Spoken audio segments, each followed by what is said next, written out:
Desde que eu vi o anúncio desse filme em meados de 2019, com sua exibição no Festival de Veneza, eu fiquei bem interessado em conferi-lo. Não só porque achei visualmente muito interessante, mas também pela curiosidade em conferir uma produção animada original da Índia, o que até então era uma novidade. Sabemos que o país tem uma indústria forte de produções audiovisuais locais. Porém, no cenário da animação, eles acabam atuando mais como prestadores de serviço, realizando coproduções para países de fora, pois a mão de obra acaba sendo bem mais barata.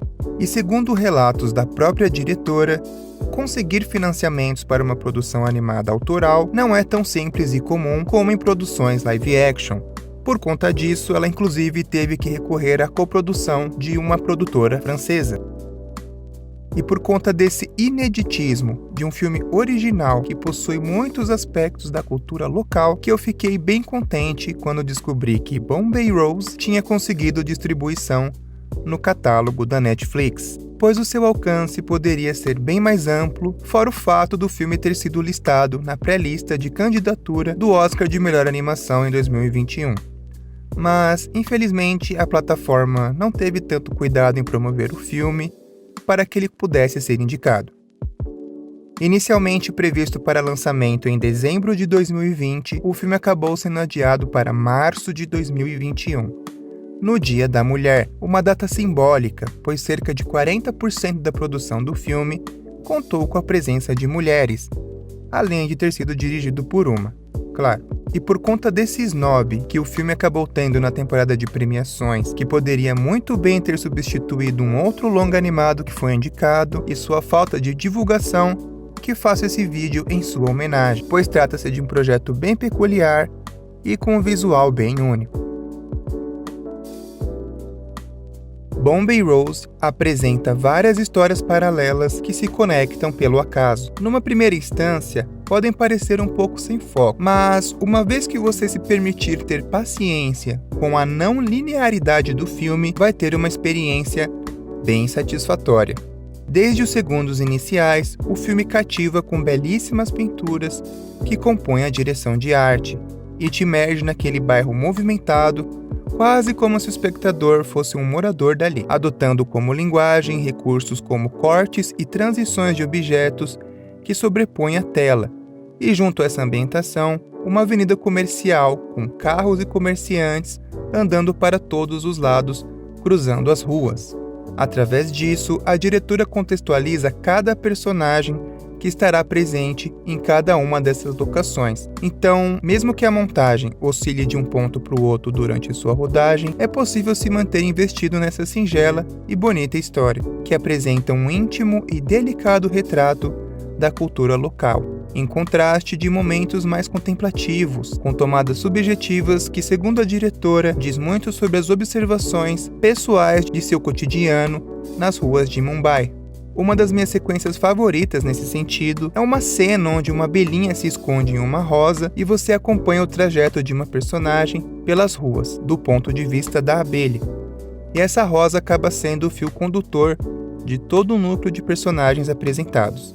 E todos eles são bem interessantes. O filme também aborda alguns temas complexos, como a preservação de tradições, de preparar terreno e prosperidade para gerações futuras, mesmo que as condições do seu país no presente não sejam as mais favoráveis, representado por uma professora de línguas, a exploração do trabalho infantil e também do abandono, o tráfico de mulheres, representado pela protagonista, que trabalha numa boate, por ser dependente financeiramente de um cafetão, um trabalho secundário que ela realiza à noite para ter uma renda extra e ajudar a sua família, o que acaba gerando um dos maiores conflitos do filme.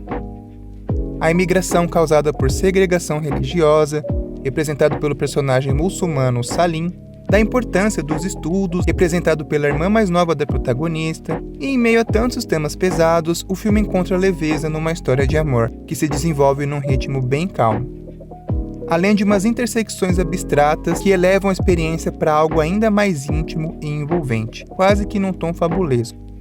Alguns momentos, inclusive, o vilão é representado como uma ave maligna. E esses recursos são muito legais de se ver na linguagem de animação, justamente por conta desse tom lúdico, que rompe um pouco com essa coisa do cotidiano e representam bastante o estado emocional dos personagens.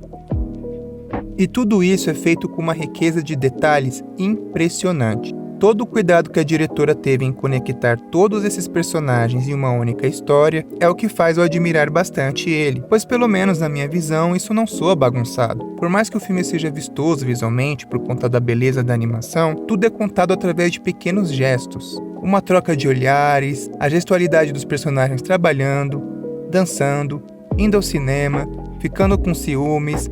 Inclusive tem até algumas tensões sexuais, esses típicos detalhes que eu considero muito ricos narrativamente, pois permite que tanto o espectador quanto o filme respire para te envolver com todo esse universo e essas nuances criadas. Então, mesmo que o filme não siga uma estrutura convencional de 3 atos, a graça está justamente em você observar e experienciar a vida dessas pessoas. A trilha sonora também chama bastante atenção, com ênfase em 2 canções que são pontuadas em momentos-chave, e é muito bonito ouvir essas canções tradicionais da Índia, assim como em outros filmes que também retratam regiões do Oriente, como por exemplo o filme O Conto da Princesa Kaguya, que tinha muitas composições com instrumentos tradicionais japoneses.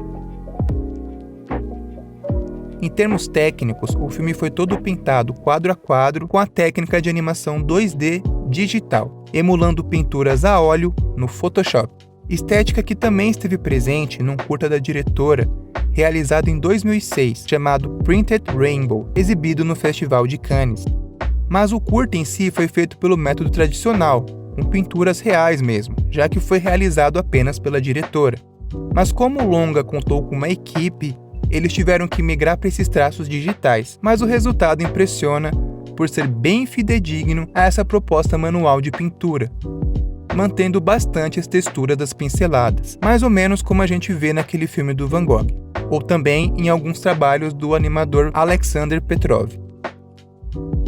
Em algumas passagens, essas pinturas até recriam paisagem dos anos 50, em preto e branco, recurso lúdico que fica ainda melhor traduzido nessa linguagem de animação. Ainda que o live action possa criar coisas extraordinárias, há um charme nesse tipo de transições, nesse cuidado artesanal que Bombay Rose emula. O design dos personagens também são muito bem marcados, tanto pelos vestidos da protagonista, os brincos, o uniforme escolar da irmã, a veste mais malandra do Salim, o fato deles também andarem descalço, entre vários outros aspectos que são muito legais de observar artisticamente, pois essas vestes dizem muito sobre a personalidade de cada um dos personagens.